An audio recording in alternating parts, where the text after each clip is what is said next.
ఇది ప్రజా వేదిక. నమస్తే, welcome to Zee News Ganga Pravaham. My name is Swapna, journalist.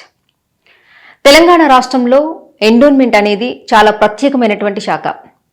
కొన్ని కోట్ల మందికి హిందూ దేవాలయాలు భక్తుల యొక్క మనోభావాలను, నమ్మకాలను పెంపొందించడానికి, ఆధ్యాత్మిక జీవితాన్ని కొనసాగించడానికి, దేవాలయాల అభివృద్ధికి ప్రభుత్వం కొన్ని కోట్లు ఖర్చు చేస్తుంది. ఆ క్రమంలోనే 2014లో తెలంగాణ ఏర్పడిన తర్వాత నుండి ఎండోన్మెంట్ శాఖ ఒక ప్రత్యేకమైనటువంటి శాఖగా తీర్చిదిద్దబడింది. అయితే ప్రస్తుతం దేవాదాయ శాఖకి మినిస్టర్గా కొండా సురేఖ ఉన్నారు. అయితే మంత్రులతో, పార్టీలతో, వ్యక్తులతో సంబంధం లేకుండా సామాన్య ప్రజలు కూడా వారి ఇష్టానుసారంగా గుడికి వెళ్లి పూజ చేసుకునేటువంటి హక్కు మన రాజ్యాంగం ప్రతి మనిషికి కల్పించింది. తెలంగాణలో ఉన్నటువంటి ప్రతి జిల్లాలో దేవాదాయ ఆఫీస్ ఉంటుంది. దానికి ప్రత్యేకమైనటువంటి కమిషనర్, సీనియర్ ఐఏఎస్ అధికారులు దానికి కోఆర్డినేట్ చేస్తూ ఉంటారు. అలాగే రాష్ట్ర వ్యాప్తంగా దేవాలయానికి సంబంధించి ప్రత్యేకమైన స్థలాలు ఉంటాయి. అవి చాలా పవిత్రమైనవిగా భావిస్తారు. వాటి జోలికి వెళ్లాలన్నా ఎవ్వరూ ధైర్య సాహసాలు కూడా చెయ్యరు. ప్రతి జిల్లాలో కొంత స్థలంలోనే దేవాలయాలు నిర్మించబడుతున్నాయి. మిగతా స్థలాలు కాంపౌండ్ లేక కొన్ని, కాంపౌండ్ ఉన్న కొన్ని భూములను కొందరు ఆక్రమిస్తున్నారు. అందులో భాగంగానే నిన్న భద్రాచలంలో రామాలయానికి సంబంధించినటువంటి భూమిని కొందరు కబ్జా చేస్తున్నారని ఈవో రమాదేవి ఎదురు తిరగగా తనపై విచక్షణారహితంగా ఎలా దాడి చేశారో ఒక్కసారి చూద్దాం.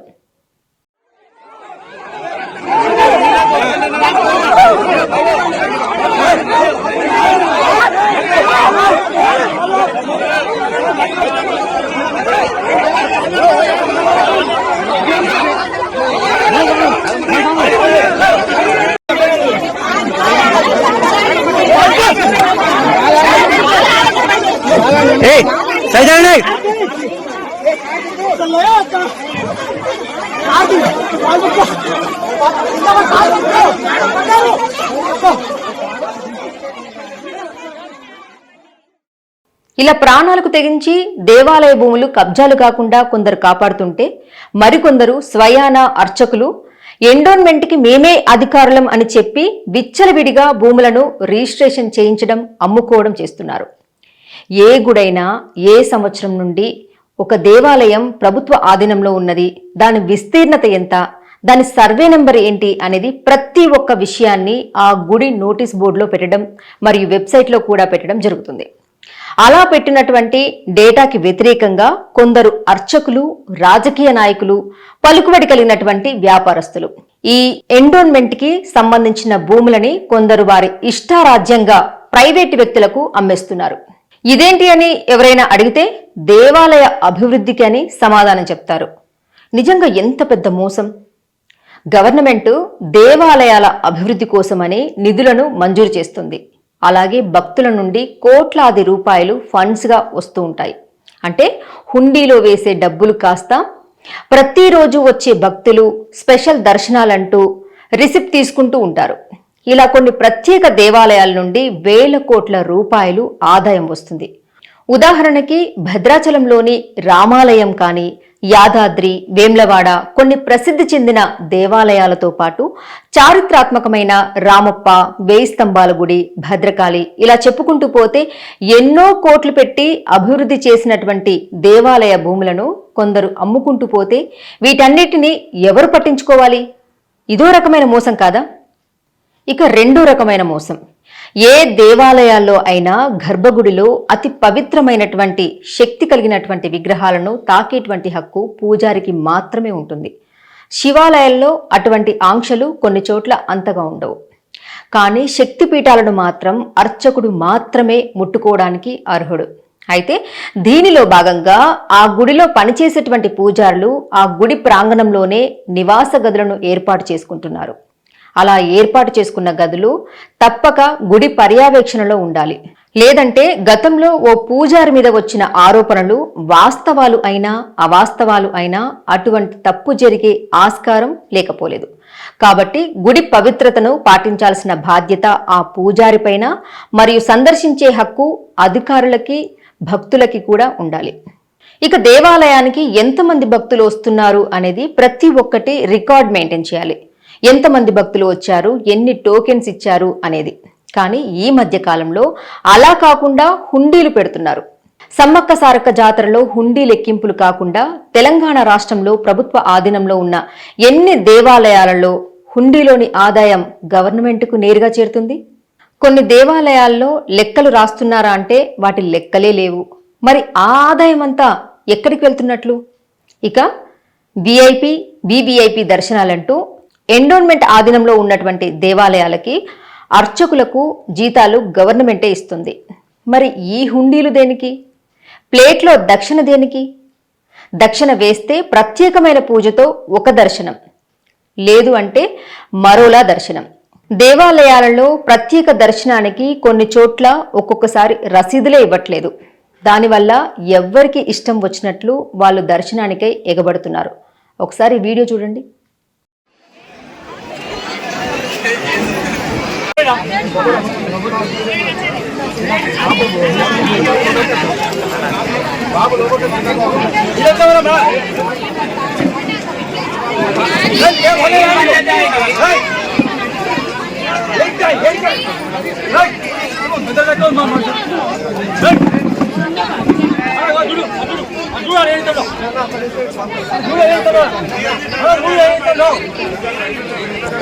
మీరు చేసేదే చెప్తాను.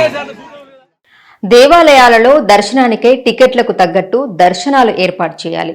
శీఘ్ర దర్శనం, ప్రత్యేక దర్శనం, లేక విఐపి, వివిఐపి ఇలా అనేక రకాల దర్శనానికి ఇంత అమౌంట్ పెట్టి రసీదుల రూపంలో క్యూ పద్ధతిని ఏర్పాటు చేయాలి. అలా వచ్చిన ఆదాయం గవర్నమెంట్కి వెళ్తుంది. కానీ అలా కాకుండా ఇష్టం వచ్చినట్లు వాళ్ళకి నచ్చిన వాళ్ళని ఇలా అడ్డదిడ్డంగా పంపిస్తూ ఉంటే సాధారణ భక్తుల పరిస్థితి ఏంటి? ఒక కలెక్టర్, కమిషనర్, రాజకీయవేత్త, జర్నలిస్టులు ఇలా కొన్ని సాధారణ సందర్భాల్లో దర్శనానికి అవకాశం ఇచ్చినా కొంతమేర పర్వాలేదు. కానీ కొన్ని ప్రత్యేక పండుగ రోజుల్లో విఐపి, వివిఐపి దర్శనాలు కూడా రద్దు చేయాలి. ఎందుకంటే భక్తుల తాకిడి ఎక్కువైనప్పుడు తొక్కిసలాట జరుగుతుంది. భక్తుల క్షేమం కోసమై పెద్ద పెద్ద గుడిలే ప్రత్యేక దర్శనాన్ని కూడా ఒక్కోసారి రద్దు చేస్తూ ఉంటాయి.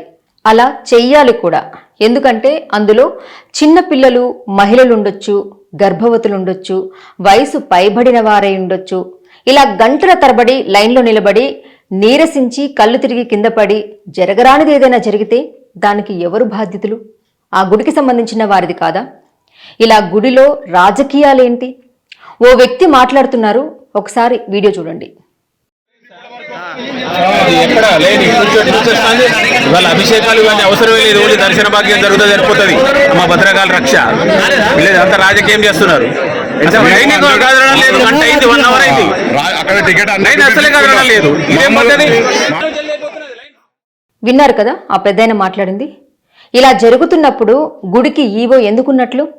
కొందరు గుడి కబ్జాకు గురవుతుందని ప్రాణాలకు తెగించి మరీ ఎదురు తిరుగుతుంటే, మరికొందరు కనీస సౌకర్యాలు ఏర్పాటు చేయకుండా వారి ఇష్టారాజ్యంగా వ్యవహరిస్తున్నారు. మరికొందరైతే ఏకంగా పెద్ద పెద్ద బిల్డింగ్స్ కట్టుకుంటున్నారు. ఎక్కడి నుండి వస్తున్నాయి వాళ్ళకి అంత ఆస్తులు? దైవభక్తిని కూడా కొందరు వ్యాపారానికి వాడుతున్నారు అనడంలో సందేహమే లేదు. అది ఎలా అంటే, ఎండోన్మెంట్ పేరుతో భూములను ఇష్టారాజ్యంగా అమ్ముకునేవారు కొందరైతే ధూపదీప నైవేద్యాలు నిర్వహించే అతి పవిత్రమైన పరిసర ప్రాంతాల్లో వ్యక్తిగతమైన గదులు ఏర్పాటు చేసుకోవడం. ఇలా ప్రతి ఒక్క విషయంలో ఎవరు పసిగట్టాలి? దేవాదాయ శాఖ మంత్రి అయినటువంటి కొండా సురేఖ కేవలం స్టేట్మెంట్కి పరిమితం కాకుండా క్షేత్రస్థాయిలో విచారణ జరిపించాలి. అలా జరగకపోవడం వల్లే దేవాలయాల పేరుతో కొందరు వ్యాపారాలు చేస్తున్నారు. పెద్ద పెద్ద టెంపుల్స్ యొక్క ఆడిట్స్ ఎటు వెళ్తున్నాయి? నిజంగా లెక్కలు సక్రమంగా జరుగుతున్నాయా అనే విషయాలు ఎవరు పసిగట్టాలి? భారతదేశం హిందూ దేశం. అటువంటిది హిందూ దేవాలయానికి సంబంధించిన భూములు అమ్ముకోవడం ఏంటి? ఈ మధ్యకాలంలో టెంపుల్స్కి భక్తుల తాకిడి ఎక్కువగా ఉంది. అటువంటప్పుడు కనీస సౌకర్యాలు ఏర్పాటు చేయాలి అనేటువంటి బాధ్యత ఎవరిది? కొన్ని ప్రత్యేక రోజుల్లో దేవాలయానికి భక్తుల తాకిడి ఎక్కువగా ఉంటుందని తెలిసి గుడికి సంబంధించిన అధికారులు అరాకొరా సౌకర్యాలు ఏర్పాటు చేయడం ఏంటి? తెలంగాణ రాష్ట్ర వ్యాప్తంగా ప్రభుత్వ ఆధీనంలో ఉన్న దేవాలయాలను దర్శించడానికి కొన్ని వందల వేల లక్షలలో జనం వస్తూ ఉంటారు. ఇక శ్రీ సమ్మక్క సారలమ్మ జాతరకి అయితే ఇంకా చెప్పనవసరం లేదు. ఇసుకేస్తే రాలనంత జనం వస్తారు. అటువంటిది ఏర్పాట్లు సరిగ్గా లేకపోతే ఎలా? అయితే కొన్ని దేవాలయాలలో రసీదు సిస్టమ్ లేకుండా పంపిస్తే తెలిసిన వారని, చుట్టాలని ఇలా ఏదో ఒక సాకు చెప్పి ఇష్టం వచ్చినట్లు ఒక క్యూ పద్ధతి లేకుండా దర్శనానికి పంపిస్తే సామాన్య భక్తుల పరిస్థితి ఏంటి? ఇక ఈ దర్శనాల విషయంలో కొందరు రిపోర్టర్లు జర్నలిజం చేసుంటే కొందరు జర్నలిస్టుల గురించి మాట్లాడుకోవాలి. వీళ్ళు ఎలా ఉంటారంటే బొట్టు పెద్దగా పెట్టుకొని ఏదో భక్తున్నట్లు డప్పు ఎవరు కొట్టకపోతే మన డప్పు మనమే కొట్టుకోవాలి అనేటట్లు గుడిలో ఉన్నటువంటి అసౌకర్యాల గురించి కానీ, మోసాల గురించి కానీ, అవినీతి గురించి కానీ, కబ్జాల గురించి కానీ ఎవ్వరూ మాట్లాడరు. ఎవరి స్వార్థం వాళ్ళదే. ఆ గుడిలో ఉన్న వాళ్ళని ప్రశ్నించరు. కేవలం స్పెషల్ దర్శనం దొరుకుతుందని, శాల్వా, ప్రసాదం ఇలాంటివి ఉచితంగా వస్తాయని ఆ గుడిలో ఉన్న వాళ్ళకి భజన చేస్తూ ఉంటారు. నేను బాగుండాలి, నాతో పాటు సమాజం బాగుండాలి అని కోరుకోరు. కేవలం నేను మాత్రమే బాగుండాలి అని ఇష్టం వచ్చినట్లు ప్రవర్తిస్తూ ఉంటారు. ఏదో మంచి చేస్తున్నామని వాళ్లకు వాళ్ళు గప్పలు కొట్టుకుంటారు. భగవంతుడు చూస్తున్నాడు అన్న భయమే ఉండదు. రిపోర్టర్లలో కొందరు అదో రకమైన బ్యాచ్ ఉంటారులేండి. ఆ వాస్తవాలను వాస్తవాలుగా, వాస్తవాలను అవాస్తవాలుగా వార్తలు స్ప్రెడ్ చేసే బ్యాచ్. నేను ఎందుకంటున్నానంటే సమ్మక్క సారక్క జాతరప్పుడు బాత్రూమ్స్ అధ్వానంగా ఉన్నాయని దాని మీద రిపోర్టింగ్ చేస్తే మరుసటి రోజు మరో వీడియో వేరే ఛానల్ తరపు నుండి ప్రభుత్వం అద్భుతంగా ఏర్పాట్లు చేసింది అని, మేడిపండు చూడు మేలుమై ఉండు అన్నట్లు వార్త తీశారు కొందరు. ఏ రాజకీయ పార్టీ అయినా మంచి చేస్తే మెచ్చుకోవడంలో తప్పేం లేదు. కానీ ఎక్కడైతే అవినీతి, అక్రమం, సౌకర్యాలు సరిగ్గా లేవు అని చెప్పినప్పుడు అదే ధైర్యంతో నిలదీసే దమ్ము ధైర్యం ఉన్నోడే రిపోర్టర్ అయినా, నికార్స్ అయినా, జర్నలిస్ట్ అయినా. అంతేకాని గప్పలు కొట్టేవారు కాదు. నిజాన్ని నిర్భయంగా మాట్లాడే ధైర్యం లేని వాళ్ళు జర్నలిజానికి రాకండి. అసలు పోరాడితే పోయేదేముంది, బానిస సంకల్లు అన్నట్లు అలా ఉండడానికి ప్రయత్నించండి. It's my humble request to all my brothers and sisters. ఇకపోతే ఏ ప్రభుత్వ అధికారులైనా వారి కాల పరిమితి 2 సంవత్సరాలకు మించి ఉండకూడదు.